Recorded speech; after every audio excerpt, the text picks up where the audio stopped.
Yo bande de room, aujourd'hui on est le 1er août et c'est la fête nationale dans un pays que j'apprécie beaucoup, la Suisse. Du coup aujourd'hui j'ai envie de vous parler de la Suisse et quoi de mieux pour y faire que d'y aller tout simplement. Donc c'est ce qu'on va faire aujourd'hui, on va aller en Suisse et on va parler de ce pays. Un peu comme C'est pas sorcier là, comment j'ai annoncé la vidéo, mais c'est pas grave, j'assume.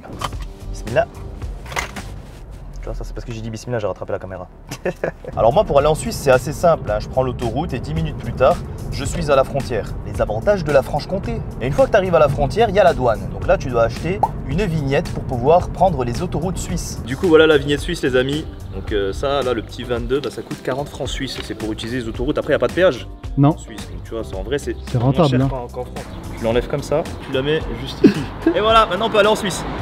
D'ailleurs, il y a un truc qu'il faut savoir, c'est qu'en Suisse, les panneaux pour l'autoroute sont verts et ceux pour les nationales sont bleus. Donc c'est le contraire de la France. Je vous le dis, comme ça vous évite de payer une vignette 40 € pour prendre des nationales pendant 2 ans. Ouais, c'est ce que je faisais au début quand je venais d'avoir le permis, j'avais pas compris. Je me suis dit, c'est bizarre, je paye 40 € pour des routes claquées au sol, qu'est-ce qui se passe? Donc maintenant qu'on a la vignette, on peut aller en Suisse et donc prendre l'autoroute. Ce qui est sympa dans l'autoroute, c'est que tu as des tunnels. Mais bon, des fois aussi tu as des tunnels un peu plus beaux. Des fois tu as aussi des tunnels grave stylés.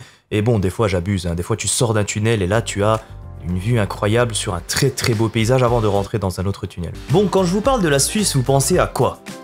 Ça sert à rien de me répondre à l'oral, bien évidemment, parce que c'est une vidéo. Écrivez dans les commentaires plutôt. De l'argent, du chocolat, la propreté, des montres de luxe, la fondue, des banques, la raclée qu'on vous a mis à l'euro. Ouais, on va parler de chocolat plutôt. Moi, à chaque fois que je vais en Suisse, il y a quelqu'un qui me demande: oh Serra, tu vas en Suisse? Ah, il y a moyen que tu me ramènes un petit chocolat suisse, ça, je kiffe les chocolats, putain. Alors non, parce qu'en fait, je ne suis pas ton livreur Uber Eats, même si je lui ressemble peut-être un petit peu. Ah, ça y est, frère, tu as trop pris la grosse tête, toi, depuis que tu es connu, hein. Moi je te connaissais pas avant, mais tu as pris trop la grosse tête là, oh la cajole hein. Moi c'est mon grand-père qui m'en demande tout le temps. En Turquie, tu sais, le chocolat suisse, c'est genre le prestige. Quand tu amènes du chocolat suisse en Turquie, ils sont tellement contents, on dirait que tu leur amènes des papiers pour venir en Europe. Même mon grand-père en France, il m'en demande tout le temps. Ah salut Dédé, ça va? Ouais ça va Idel, sen ne yapıyorsun, neredesin, tu fais quoi? Ben Shay, je suis en Suisse là, İsviçre'deyim. Ah t'es en Suisse là? Bon, dès que tu reviens, ramène-moi un petit chocolat suisse là. İsviçre çikolatası çok seviyorum ya. Bana bir tane getirsen olur mu? Ouais, c'est bon, je te ramènerai. Je te ramène une Rolex aussi, de toute façon, c'est moi qui paye. Non, Rolex, c'est pas la peine, j'en ai déjà 2. Bon, allez, salut, hein. Ah mince, à chaque fois j'oublie, je raccroche et ensuite je dis au revoir. C'est une nouvelle technologie, ça, j'arrive pas à m'habituer. Alors oui, le chocolat suisse c'est très bon, mais finalement on en trouve en France, donc c'est la même chose. Ouais, bon, sauf qu'une tablette de chocolat, ça vaut 4 € quoi. Mais bon, ça a l'air bon quand même, on va goûter ça. Alors c'est vrai que pour un Français qui touche le SMIC comme moi, 5,40 € pour des Kellogg's c'est un peu cher, hein, 6,70 € les trésors, il y a vraiment un trésor dedans ou ça se passe comment? Mais en Suisse le SMIC est 3 fois plus élevé qu'en France, donc c'est normal que ça soit plus cher. D'ailleurs il y a un truc marrant quand tu fais tes courses en Suisse, c'est que quand il y a des promotions sur des produits ou des soldes, on dit pas qu'il y a des promos, on dit qu'il y a des actions. C'est écrit en gros genre vas-y action, fais quelque chose, vite achète ce produit. Ah ouais tu parles, 10,70 € les 2 paquets de Kellogg's, moi j'ai une réaction, c'est je vais me barrer en France. Ou alors trouver un travail en Suisse éventuellement, c'est pour ça que j'ai pris des CV sur moi, on sait jamais. Ouais, 22 balles 85 pour 2 tablettes de chocolat et un sandwich, bon voilà. 5 € le bubble tea, bon, ça roxe un petit peu. En fait, les gens, ce qu'ils ne savent pas, c'est que c'est pas le chocolat qui a été inventé par les Suisses, c'est le chocolat au lait. Et en effet, pour moi, le chocolat suisse, c'est le meilleur chocolat au monde. Ils font grave en bouche. Ils font. Bah, du coup, la sèche aujourd'hui, tant pis. Alors, il y a une ville que j'apprécie beaucoup en Suisse et où je vais souvent, c'est la ville de Bienne, comme on peut voir ici avec ces magnifiques images du lac de Bienne. D'ailleurs, à Bienne, la langue officielle, c'est l'allemand, mais ils parlent également français. Du coup, bah, tu peux voir des panneaux d'affichage, par exemple, avec des pubs écrits en allemand et en français. Du coup, les Suisses allemands sont plus intéressés par le lait et les Suisses français par les iPhones, apparemment. D'ailleurs, à Bienne, il y a une usine Rolex. Mais après, c'est une usine comme toutes les autres, hein, sauf que devant, il y a un jardin qui vaut 6 000 €. Hein, mais voilà, on n'est pas loin de Peugeot. Ouais, finalement, une montre... c'est une montre quoi, je suis pour voir l'heure.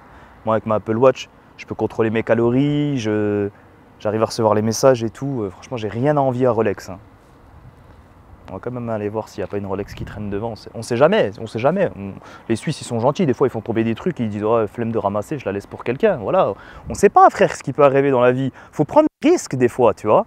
D'ailleurs, j'ai des amis qui travaillent ici puis qui restent en France. On appelle ça des frontaliers. Bon, les Suisses nous appellent des frouzes. Hein, c'est un peu péjoratif. Et du coup, quand tu es frontalier, bah, tu peux te mettre bien parce que tu as une paye suisse, mais tu vis en France, donc tu as moins de dépenses. Et il y a des gens qui ont tout de suite compris qu'il fallait bien investir leur argent. Oh frérot, depuis que je travaille en Suisse, je me suis payé ça, je suis max. Aïe aïe aïe. Non, pas la maison derrière. La voiture, frère. Je fais un crédit de fou pour la voiture. Ah, je dois payer des sommes astronomiques, mais bon, t'inquiète. Là, je suis en Suisse, bon, je suis en stage, je sais, mais t'inquiète, c'est sûr, ils vont me prendre au taf, tu vois. Pour l'instant, il n'y a pas de galère, frère. Ça sert à rien une maison, de toute façon, je vais dormir dans la voiture, tu vois.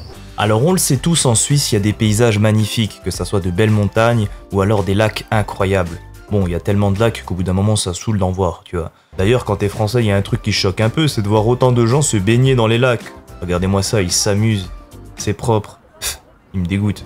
Bah finalement, la Suisse, t'enlèves les lacs et les montagnes, c'est un pays comme les autres. D'ailleurs, à chaque fois que je vais en Suisse et que je demande à quelqu'un, il y a quoi à faire? Le premier truc qu'ils disent, c'est qu'il faut aller au lac. À croire, il n'y a pas d'autre activité, quoi. Après, finalement, la France aussi, on a des lacs, hein, c'est juste qu'on peut pas s'y baigner. Ou alors, faut aimer se gratter, quoi. Alors parlons un petit peu des Suisses. En général, les gens ont cette image des Suisses comme étant des gens gentils. Regarde, même leurs feux, ils te préviennent avant de passer au vert. Tu vois, c'est des feux polis. Je suis suisse et je suis poli, c'est bien. Même les tags en Suisse sont gentils. Oui, le vin. Voilà, c'est quelqu'un qui savait plus trop si c'était le 19 ou le 20 qu'il avait rendez-vous. Il l'a noté là, et puis le mec qui passe devant, il dit « Ah oui, c'était bien le vin, c'est vrai, merde, bon bah je vais y aller, c'est demain du coup. » Alors les Suisses, ils ont leur manière de parler bien à eux, tu sais, ils ont des expressions, un accent aussi. Ça va ou bien? On va se regarder un film ou bien? Oh, j'ai perdu mon père d'un cancer. Ou bien? C'est pas évident de parler avec des Suisses, des fois tu comprends pas trop ce qu'ils disent quoi. Wesh mec, du coup ce soir on fait quoi? On va au ciné hein? Vas-y, ça joue. Comment ça joue? Ça joue quoi? Y a un match de foot, ça joue, c'est ça? Non mais tu m'as dit que tu voulais aller voir un film. Ouais, je voulais aller au ciné, ouais. Bah ouais, ça joue. Quoi ça joue? Mais tu veux jouer à Dofus? J'ai pas compris, pourquoi tu me dis ça joue là? Alors oui, en effet, quand un Suisse te dit ça joue, bah ça veut dire c'est d'accord, ça marche, hein, ça t'évite de t'essuyer la joue toute la journée. Par exemple, cet objet, vous l'appelez comment? Un téléphone, un phone, un portable, un cellulaire à la limite pour ceux qui regardent ma vidéo sur des tubes cathodiques. Mais en Suisse, ils disent... Excuse-moi Sarah, tu peux me passer mon attel s'il te plaît? Ton attel? Ton attel? Super NES, c'est ça que tu veux? Non, mon attel, c'est juste là. C'est ça, peut-être? Non?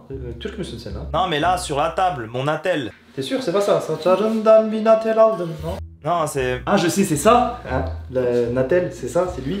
Il s'appelle Natel, c'est ça? Non?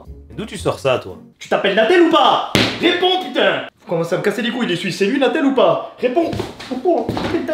En fait, Natel, c'était la première marque de téléphone suisse et du coup, c'est resté un petit peu dans le langage courant pour dire un téléphone. C'est comme quand on te propose une chiclette, c'est pas une position sexuelle suisse, c'est juste un chewing-gum. Il y a plein de petites expressions suisses qu'en France, on comprend pas, quoi. Tu veux une glace, mec? Tiens. Ouais, je veux bien, merci. De rien, mec. J'en fais quoi de la boîte, du coup? Bon, ça, tu peux la foutre loin. La foutre loin? Genre là? Ou encore plus loin, genre là-bas? Ou dans une autre pièce, carrément? Non mais en fait, la foutre loin c'est une expression suisse, ça veut dire la jeter à la poubelle quoi. Ah d'accord, la foutre loin c'est à la poubelle, j'avais pas compris. Bah du coup je vais sortir les poubelles en même temps. Ok bah prends juste de la monnaie. Comment ça va? Oui c'est vrai que c'est payant les déchets en Suisse. Un autre truc aussi c'est pour les nombres. Par exemple ça, vous lisez combien? 70? Eh bien pour eux c'est 70, ça c'est 80, ça c'est 90. Et en vrai c'est clairement plus logique. Attends mais 90, pourquoi est-ce qu'on dit ça? 4 fois 20 plus 10? Franchement, ça n'a aucun sens. Mais bon, quand t'es habitué, bah t'as du mal à t'y faire. Bonne soirée, au revoir. Bonsoir. Bonsoir monsieur, vous avez bien mangé? Ah oui, merci, c'était excellent. Je vous dois combien du coup? Alors ça fera 17 francs 80, s'il vous plaît. 17 francs 80? Ah mince, je n'ai que 17 francs et c'est oncle. Non, parce qu'en fait, vous avez dit 17 francs et 80. Et 80, ça ressemble un peu à 8 tantes. Genre les oncles, les tantes, la famille, quoi. D'accord. C'est de l'humour français en fait, c'est... Parce qu'en plus, nous les familles turques, on a des familles nombreuses des fois, et moi j'ai vraiment 7 oncles. Du coup j'ai vraiment 17 francs et 7 oncles. Non mais j'ai compris, hein, mais c'est juste que du coup vous comptez régler comment? Parce que... Oui, bah par Apple Pay s'il vous plaît. Et mettez 0 € de pourboire. Vous aviez qu'à rigoler à ma blague. Pour continuer ce périple, j'ai décidé d'aller à Zurich. Alors Zurich, d'après le magazine The Good Life, c'est la ville la plus riche du monde. Du coup, il y a certains trucs quotidiens qui deviennent très vite un luxe. Putain, en vrai, j'ai pas les contours là, je crois que je vais me faire un petit dégradé.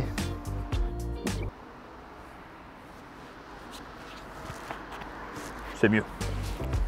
Là-bas, j'ai même rencontré un abonné suisse avec qui j'ai un peu parlé et il m'a expliqué que tous les Suisses ne s'aimaient pas forcément. Certains Suisses trouvent que Zurich est trop arrogante, que les gens qui habitent là-bas se la pètent un peu trop. Comme par exemple cet escalier où ils ont pas pu s'empêcher de noter des mots comme constructive, motiviert, communicative, systématique, informiert.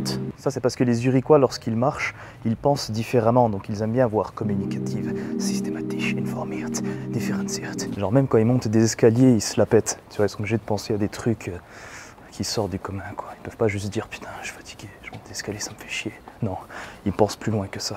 Il y a même le plus vieux restaurant végétarien du monde à Zurich, et qui se la pète plus qu'un végétarien? Ah, je suis en meilleure santé que toi en mangeant ma salade, et en plus de ça, je sauve la planète. Je suis trop forte, et regarde, en plus j'ai des beaux yeux. Un autre truc qui prouve que les Zurichois se la pètent, c'est qu'il y a un siège Google là-bas, et franchement, qui se la pète plus que les gens qui travaillent chez Google, hein, surtout ces satanés youtubeurs, il y en a partout. Vous pensez, ces gens, je dis que je suis youtubeur, ils me laissent rentrer? Soi-disant, je travaille pour eux, je leur fais gagner de l'argent à ces gens-là, merde. Du coup, pour finir ma soirée, j'ai décidé de manger dans un petit restaurant coréen très conventionnel, voilà, rien d'extravagant dans les décorations ou quoi que ce soit. Hein, le menu aussi très simple, voilà, rien en dessous de 36 €. Les toilettes aussi très simples. Je suis en boîte ou en toilette là? Ça a été le pipi le plus festif de ma vie, hein. J'hésitais entre pisser ou danser.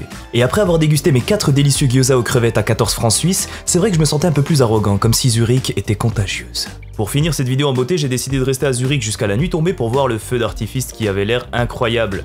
Mais finalement, je l'ai raté. Bon bah finalement j'ai tourné cette vidéo le 1er août, jour de la fête nationale, pour pouvoir voir les feux d'artifice. Finalement je les ai ratés parce que j'ai pas pu trouver de place de parking à moins de 15 € l'heure. Mais bon, la journée fut intense et j'espère que cette vidéo vous aura plu. C'est un nouveau type de format que j'ai voulu tester, un mélange entre un podcast et un vlog. Donc si ça vous a plu, n'hésitez pas à mettre un maximum de pouces bleus et je referai peut-être ce concept. D'ailleurs n'hésitez pas à me dire dans les commentaires sur quel autre sujet je pourrais faire ce type de concept, dans quel autre pays je pourrais voyager. N'oubliez pas de vous abonner à la chaîne YouTube et de me rejoindre sur Instagram, c'est là où je suis le plus actif. Merci d'avoir regardé cette vidéo et à bientôt. Ciao.